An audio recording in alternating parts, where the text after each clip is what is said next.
I want you to hit me as hard as you can. Go, go!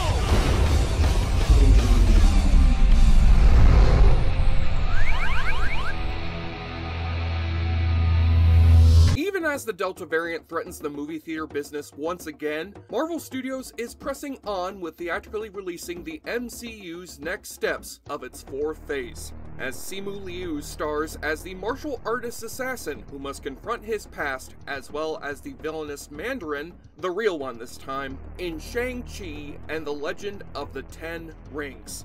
A film that serves as both a big step for the Marvel Universe and Asian representation in American cinema, after many years of getting whitewashed off the big screen. In fact, things were once so bad for Asians in film that when they weren't being replaced by white people, they were getting replaced with entirely different species, such as the kung fu fighting kangaroos that served as the title characters of the 1997 family fantasy flop, Warriors of Virtue. This forgotten oddity of 90s pop culture was the brainchild of the Law Brothers, four Chinese-American doctors who decided to branch out from performing surgeries to conceiving and producing a martial arts-based fantasy movie, with the help of their wealthy toy manufacturer father putting up most of the film's $36 million budget, and making a line of toys from the film that would help the Warriors of Virtue become as popular with kids as the Ninja Turtles, the Power Rangers, and Vin Diesel's dearly beloved Street Sharks. Hit Shark! Unfortunately, none of the Law family's money could make their potential franchise click with either kids or adults, and Warriors of Virtue got its ass quickly kicked at the box office and by the movie critics, thus failing to help the Law brothers trade in the medical field for the film industry. But as someone who saw this movie extensively advertised and then quickly vanished from theaters as a child, I shall see if I can find any virtues among these warriors as an adult. Seriously though, just because Dr. Ken Jeong was able to break into Hollywood does not mean other doctors should try and pull this Warriors of Virtue shit. You guys are busy with COVID right now. You do not need any distractions. Yes, I know that Mr. Williams needs urgent lung surgery, but I'm waiting to see if Kevin Feige's people like my script treatment. After all, who better to write a Dr. Octopus solo movie than an actual doctor? Hey! But first you must enter the Temple of Wine and Spirits to obtain your alcoholic nectar of choice and summon your inner booze hound upon the awfully good drinking game. Take a shot or drink every time you hear a wise speech from our story's wise old master archetype, Master Chung, who is afraid that no hero will arrive to save his dying magical land. Is there someone with the courage to step forward? And will they please buy me a new string of anal beads on the way here?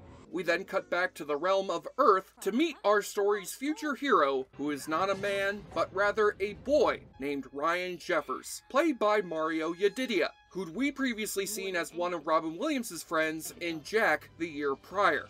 Ryan is a peculiar boy in many ways, namely that he starts his day by reading comic books in the bathroom while sitting on a closed toilet. Do you mind? But after he's done jacking it to the titties in the latest issue of Sin City, he skips out on school to hang around a Chinese restaurant, where he watches Ming, the owner of the restaurant, demonstrate his martial arts mastery while cooking up some food. Yes, I am aware that nothing about this makes any logical sense. How the hell did Dennis Dunn go from starring in two John Carpenter classics to doing a movie about kung fu kangaroos? And why is this guy wasting his considerable physical prowess on cooking up a simple plate of shrimp? This isn't Benihana, motherfucker. We got 3 lunch orders waiting out there who are gonna be late for work, and the Uber Eats driver has been outside for 5 fucking hours. You wanna pull this Jackie Chan bullshit? Go work for the karate dojo at the other end of this strip mall. Now Ryan must leave Bing to his kung fu cookery to play in a game for his school's football team, where the kid serves as the team's water boy since his lame leg prevents him from playing on the team. Also, he's 12 and this team is made up of 18-year-olds going on 36. However, Ryan does suggest a winning play to the star quarterback, Brad, who uses the water boy suggestion to score a game-winning touchdown, while Ryan receives none of the glory or credit.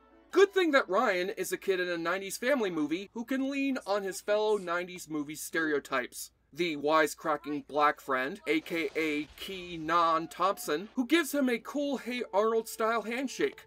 His single working mother, who's too busy with real estate to cook her son some decent looking food. Yes, you were gonna need something. How about Min's, my treat? Ming, Mom. Yeah, Ming. I know. His name is Lee, goddammit. And of course Ming, his wise adult friend who gives the boy a favorite book of his, a manuscript of the ancient Chinese philosophy known as Tao. This is Tao. It means the way to something, to yourself.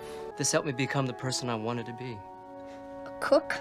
I got all the self-help books I need from my mom already. Look here, you little shit. I was either gonna give you this book or a pet gremlin. And I'm all out of fucking gremlins. So take this manuscript and get out of here before I have Jack Burton break your other leg. That evening, Ryan and his friend Chucky meet up at an abandoned water plant with Brad the quarterback, who invites Ryan into his gang to thank him for the game-winning play through an initiation ceremony. Doesn't sound the least bit suspicious to me. I think they're gonna carve the initials into our chest. Or make hot dogs out of our wheat. Hot dogs, right? With meatballs on the side. Holy shit, kid. Not even Stephen King would think about having his bully stereotypes cutting off a little kid's Johnson. Carving their initials into your chest, sure, but penis chopping is where he would draw the line. Actually, Brad's initiation involves Ryan taking a can of spray paint and signing his name on a brick wall. After Ryan walks across a rusty pipe that lies above a swirling whirlpool of water despite his handicapped leg. Are you cool? Let's go. Man, this is stupid.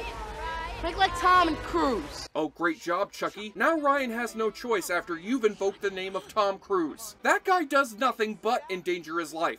And wouldn't you know it, Ryan's initiation goes horribly wrong after a pipe above the boy flushes him down into the swirling whirlpool below. I just now realized that risking my promising football career on endangering the life of a disabled child was a really stupid idea. Oh man, and just after I got out of juvie for running over that Shazam kid with my truck. So after the many tales Ming told him about the magical land of Tao, Ryan Jeffers has found himself transported there after waking up perfectly dry from his drowning, only to be immediately greeted by brutal soldiers who kill the boy with a spear to his back. The end.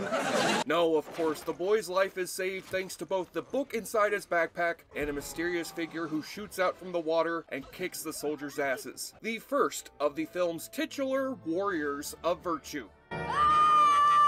Poor kid's been triggered like this ever since he was traumatized by watching Kangaroo Jack. I said a hip hop, the hippie to the hip hop, and you don't stop. Ryan soon realizes that his lame right leg has been magically healed. Yes!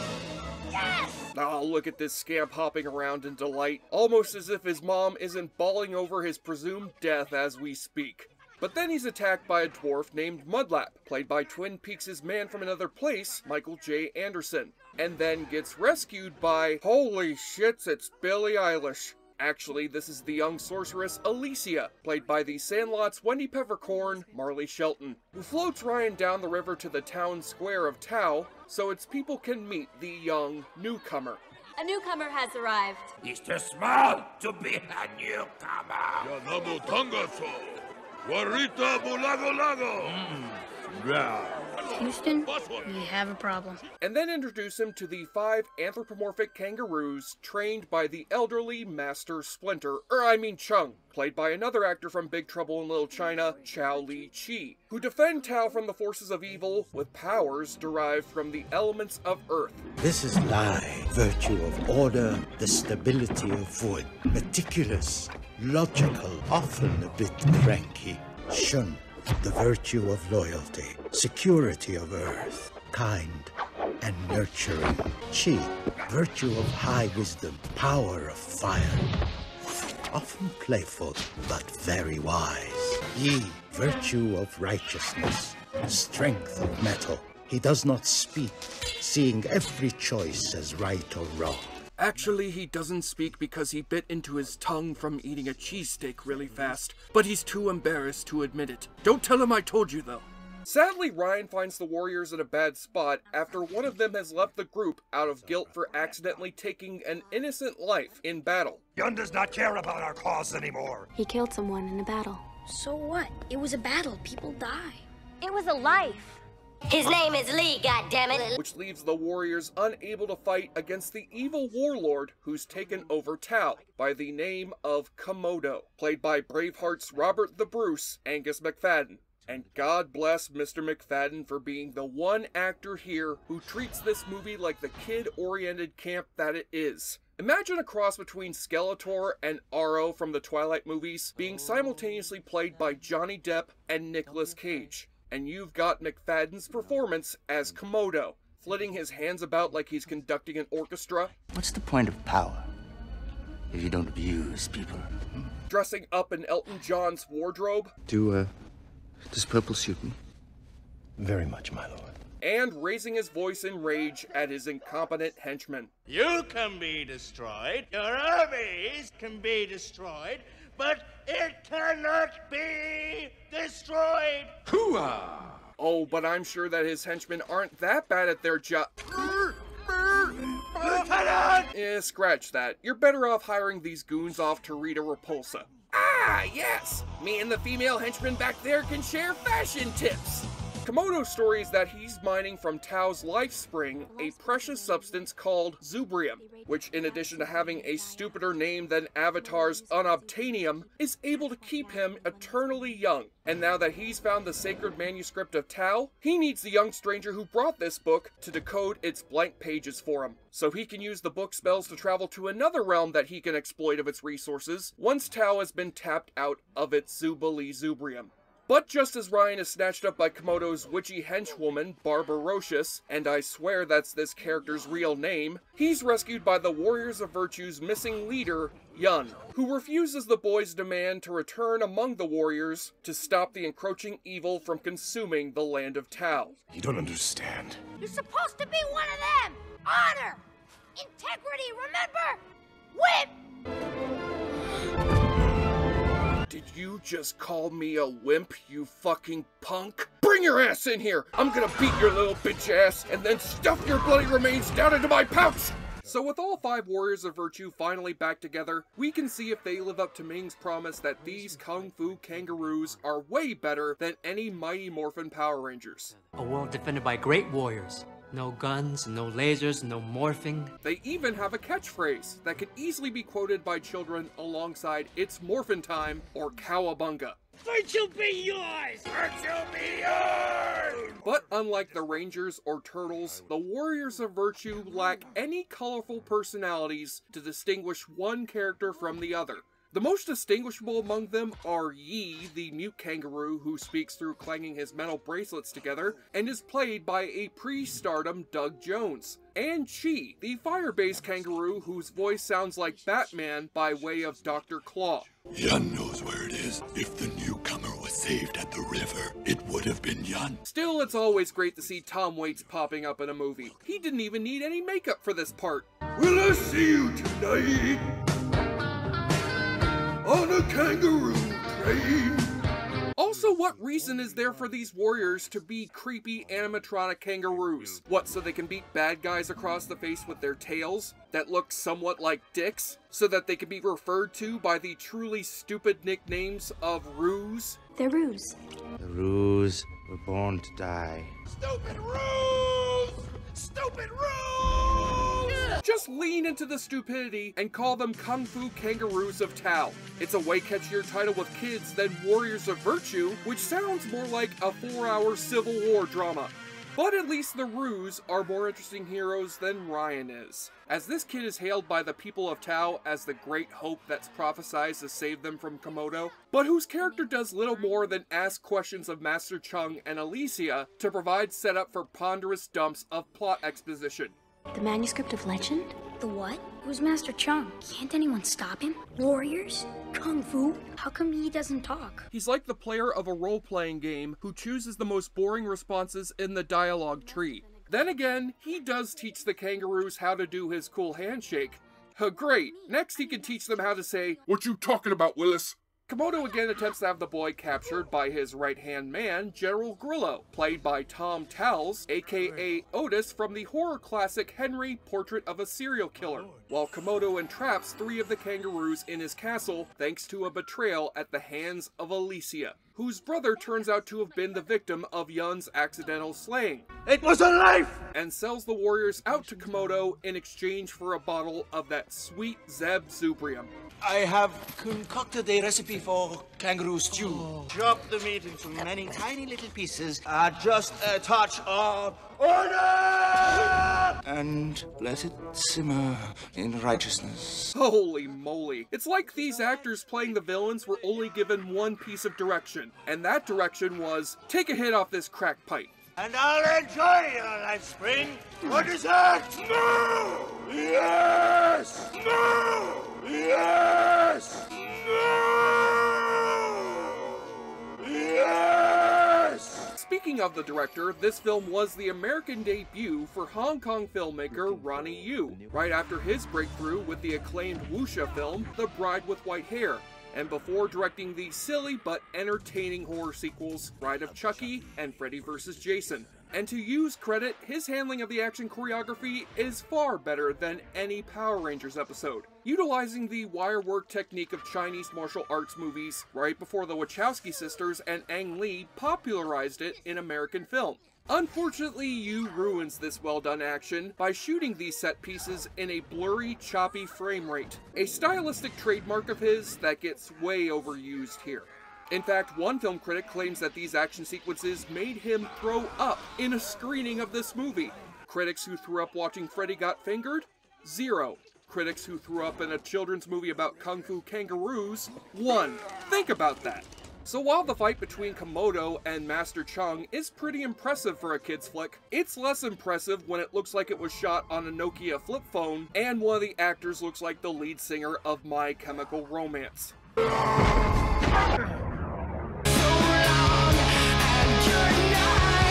Yet not even coming closer to domination over Tao can make Komodo stop acting like a party clown who's high off his helium tank.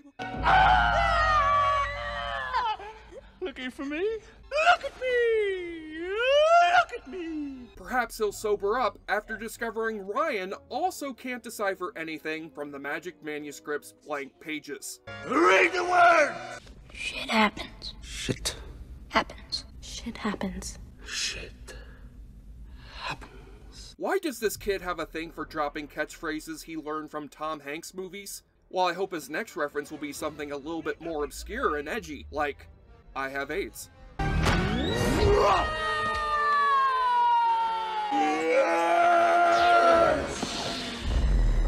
But just as Ryan has reached his lowest point, Mudlap helps lead the tearful boy back to the Ruse as they mourn the death of their beloved master. The Ruse need your help. They're at the temple ruin. So long, lad. I'm off to Facebook to claim David Lynch raped his underage daughter and force him to turn my character into a tree on the Twin Peaks revival. Now that Ryan has reunited with the warriors, they are convinced to avenge Master Chung's death and take down Komodo in one final battle for the fate of Tao. This is our home. We want it back. Warriors, come out and pray! I'm not so much bothered by Komodo turning his performance all the way up to full Daffy Duck. I'm more baffled by him referencing a far better movie that his character would have no way of knowing about. Was he able to watch the Warriors by installing Netflix on his magic mirror? Oh no! 5! This movie can't handle 5 overactors at once. Dear God, if Jared Leto pops up for a cameo, then this film is bound to explode! While the Ruse are busy fighting off the Komodo clones, Ryan is back at their HQ being visited by the spirit of Master Chung, who reveals that the manuscript's pages contain the secret that will help the warriors defeat Komodo, known as Positive Kung, where the Ruse combine their 5 powers into one to overwhelm the evil of Komodo, which fades away every time Komodo takes somebody's life. In simpler terms, it's basically the Force, but with a name that sounds more like a Parliament Funkadelic album. The medallion! One! Fires one! By Fire elements merged. I am Admiral Environment. Admiral Environment, he's our savior, who doesn't violate any outstanding copyrights. Gonna stop all the global warming by blowing your ass up with bad CGI. And with that, Ryan's sacrifice has led to a brighter future for the magic land of Tau. Komodo has been reborn as a good guy who remembers nothing about his evil deeds. Yi finally breaks his vow of silence. We are And the dying life spring gets rejuvenated by a much-needed downpour of rain.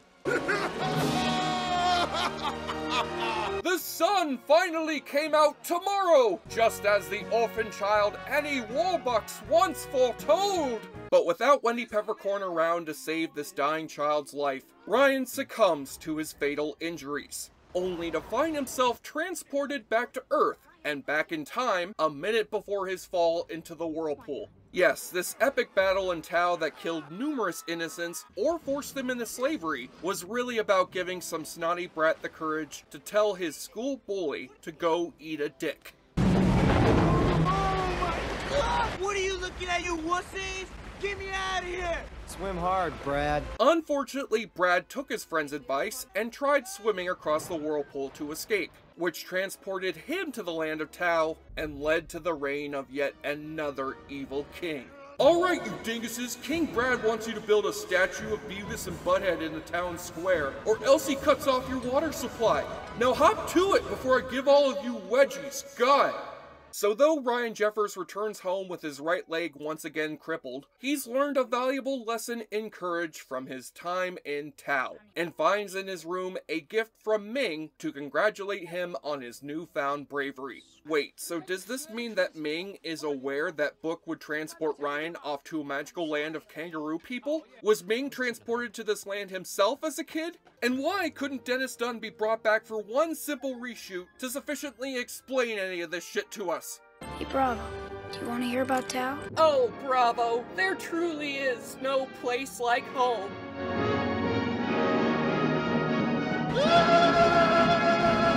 Despite tanking at the box office, Warriors of Virtue somehow got itself a direct-to-video sequel 5 years later, where the Warriors have now magically transformed from kangaroos into regular fucking people. They're not Kung Fu kangaroos? How can that be? Even this movie sequel admits that making them kangaroos was a waste of time and money, as was this entire effort to create a Ninja Turtles rip-off franchise, whose plot cribs from far better fantasy movies. Never-Ending Story, Star Wars, The Pagemaster, you name it.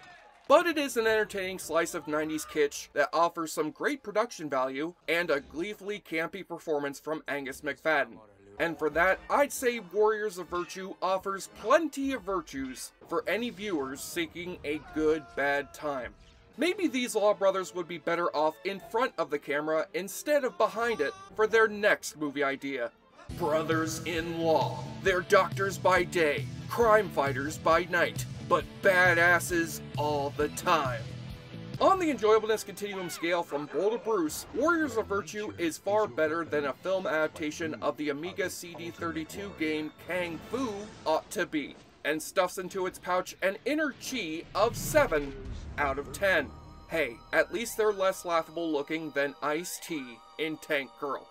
I'm Jesse Shade for JoBlo.com, and thanks again for watching our show. If you like what you see, please subscribe to the Joe Blow Videos channel. Tell all your friends who like this sort of content, and turn on the bell to receive notifications for all our latest videos. We are an independent company that appreciates all of your support.